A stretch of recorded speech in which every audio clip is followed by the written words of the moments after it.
Good evening and welcome to the jungle. My name is Burweila, and tonight we'll be discussing the United States' presumed and consecutive military strikes on Iran following the death of 2 U.S. soldiers killed in Jordan by Iranian missiles. The strikes mark another sharp escalation in conflict that appeared to be easing just last month, after earlier diplomatic efforts and a temporary lull in hostilities collapsed.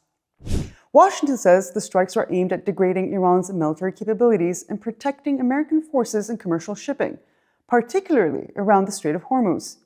Tehran, however, accuses the United States of widening the conflict and has warned of what it calls a decisive and destructive response. So, what does this renewed campaign mean for the region, and why do these fresh strikes matter? It is clear by now that this is no longer a one-off military operation. Sustained strikes over more than a week suggest the United States is pursuing an extended campaign rather than a limited act of retaliation, which also have raised the question, does America have enough missiles to sustain an all-out war with Iran? Some American officials don't think so. Nevertheless, America's leadership says the objectives include reducing Iran's ability to launch missile and drone attacks, protecting U.S. personnel stationed across the Middle East, and safeguarding one of the world's most important maritime choke points, the Strait of Hormuz. Around a fifth of globally traded oil passes through these waters, making any disruption a global concern. Perhaps the biggest concern is that this conflict extends far beyond Iran itself. On Monday, July 20, the Houthi rebels in Yemen have announced they were imposing a naval blockade of Saudi Arabia, threatening global energy supplies beyond the Gulf. In addition, the United States maintains military bases across Iraq, Syria, Jordan, and the Gulf. These installations and American personnel stationed there could become targets for not just Iranian retaliations, as we've already seen, but now also targets for attacks by Iran-aligned armed groups operating across the region. Previous rounds of fighting have already demonstrated how quickly tensions can spread beyond Iran's borders, affecting Gulf states and threatening maritime security. That raises fears of a wider regional conflict involving multiple countries rather than a bilateral confrontation between Washington and Tehran. The renewed fighting also puts Gulf Arab states in a difficult position. Countries like Saudi Arabia, the United Arab Emirates, Qatar, and Bahrain have spent recent years trying to balance security partnerships with Washington while cautiously rebuilding diplomatic ties with Tehran.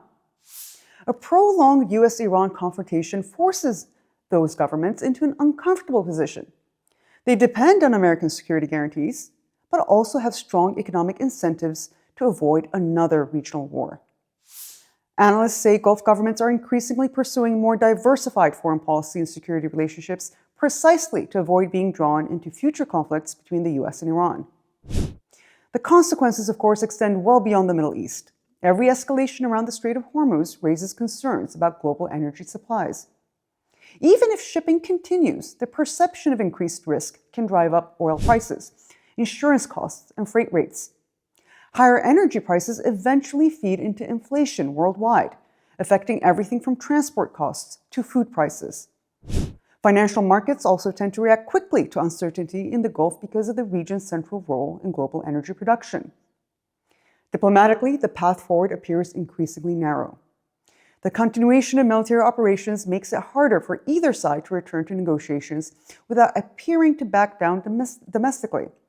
Washington insists its objective is a deterrence rather than broader war. Tehran says continued attacks leave it little choice but to respond.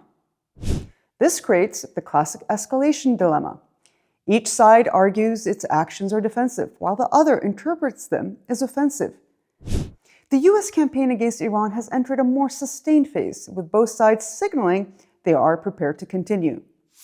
The biggest question now is not simply whether more strikes will occur, but whether either Washington or Tehran can prevent this confrontation from pooling in the wider Middle East and getting out of control.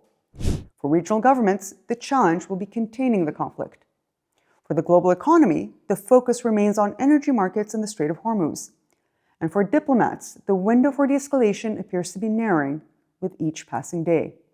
My name is Burweila, and this has been Welcome to the Jungle. Have a great evening, and see you next week.